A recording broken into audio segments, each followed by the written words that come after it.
উপস্থিত প্রকৌশলীবৃন্দ এবং যারা আয়োজক আছে সকলকেই শুভেচ্ছা জানাই, অভিনন্দন জানাই।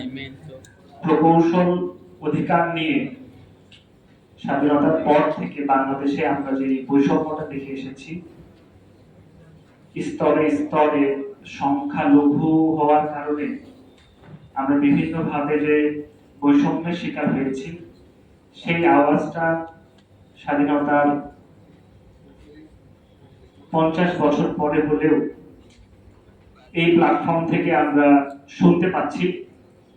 এই জন্য সকলে মিলে প্রকৌশলী অধিকার আন্দোলনের জন্য একটু তালি দিই। আমরা সকলেই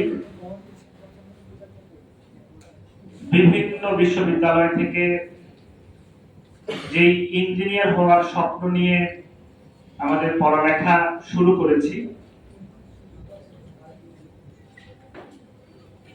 সেই পড়ালেখা করতে করতে আমরা জানতে পারি যে পড়ালেখার পরে আসলে আমরা কোথায় যাব, এটা নিয়ে আমাকে টেনশন করার ব্যাপার আছে। বাংলাদেশে সরকারি ভাবে আমার কতটুকু সুযোগ আছে, বেসরকারি ভাবে আমার কতটুকু সুযোগ আছে, নাকি আমি দেশের বাইরে চলে গিয়ে ব্রেইন ড্রেইনের যে তথাকথিত যে কনসেপ্ট, সেটার শিকার হব কিনা, এই ভাবনা কিন্তু আমাদের প্রত্যেককেই ভাবায়। আমাদের যেসব ভাইয়েরা, যেসব প্রকৌশলী বৃন্দ ইতিমধ্যেই সরকারি জবে গিয়েছেন, তারা বিভিন্ন ভাবে সেখানকার স্ট্রাকচারালগত প্রশাসনিক যে বৈষম্য, এটা শিকার কিন্তু অনেক আগে থেকেই হয়ে আসছে। সার্বিকভাবে তারা না পারে সহ্য করতে, না পারে বলতে, কারণ অনেক সময় ইন্টারনালি এটা প্রতিবাদ করতে গেলেও আরো বড় বৈষম্যের শিকার অথবা জুলুমের শিকার হতে হয়েছে বিভিন্ন সময়। অন দ্য কন্ট্রারি, ডিপ্লোমা ডিগ্রিধারীরা সেই 1980 সাল থেকে শুরু করে 80 সাল, 1994 সাল, 2001, 2007, 2009, 2013 বিভিন্ন ধাপে তাদের সামষ্টিক যে দাবি সমূহ, সেটাকে কিন্তু আন্দোলনের মাধ্যমে অথবা সংখ্যাগরিষ্ঠ হওয়ার কারণে সরকারকে বিভিন্ন ভাবে প্রেসারাইজ করে সামগ্রিকভাবে প্রকৌশল সেক্টরের, শিক্ষা এবং চাকরি সেক্টরের ব্যাপক ক্ষতি সাধন করেছে। আমরা স্পষ্ট করে বলতে চাই, 5ই আগস্টের পরে যখন আমরা কোটা বিরোধী আন্দোলনের মাধ্যমে ফ্যাসিবাদের পতন ঘটিয়েছি, সেই বাংলাদেশে নতুন করে কোটা ভিত্তিক কোন সিস্টেম যেন কোন সেক্টরকে ক্ষতিগ্রস্ত না করতে পারে, সেই দিকে আমরা সচেতন থাকবো।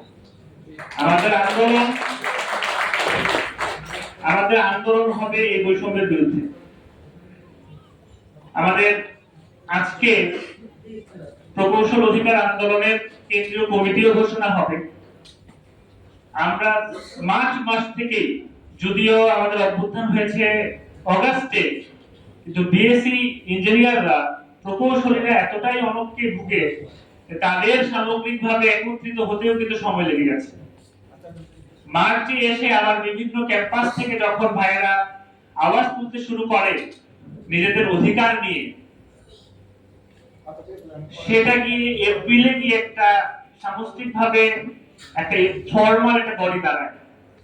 আমরা এপ্রিলে এসে আমাদের যে সুপ্রিম বডি ইঞ্জিনিয়ার্স ইনস্টিটিউট, সেখানে এসে কথা বলে ইঞ্জিনিয়ার্স ইনস্টিটিউটের সাথে আমরা একত্রিতভাবে আমাদের যে দাবির পক্ষে সেই দাবিগুলো নিয়ে আমরা কাজ করা শুরু করি। ইতিমধ্যে অনেকগুলো আপডেট রয়েছে, সেগুলো আমরা সামনে আলোচনা করব।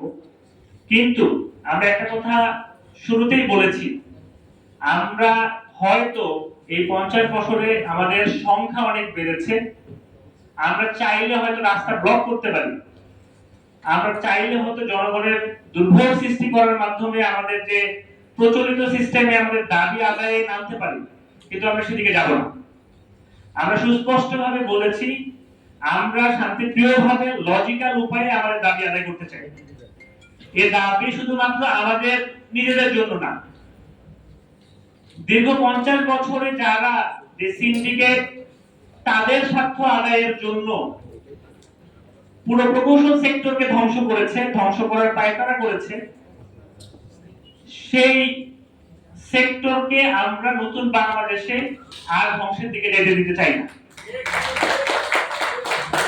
তবে আমরা লক্ষ্য করেছি আমরা নন ভায়োলেন্ট উপায়ে কাজ করার কারণে হয়তো আমাদের মন্ত্রী পরিষদের উপদেষ্টা মণ্ডলীর কাছে আমাদের দাবি পৌঁছাতে আমাদের কষ্ট হচ্ছে।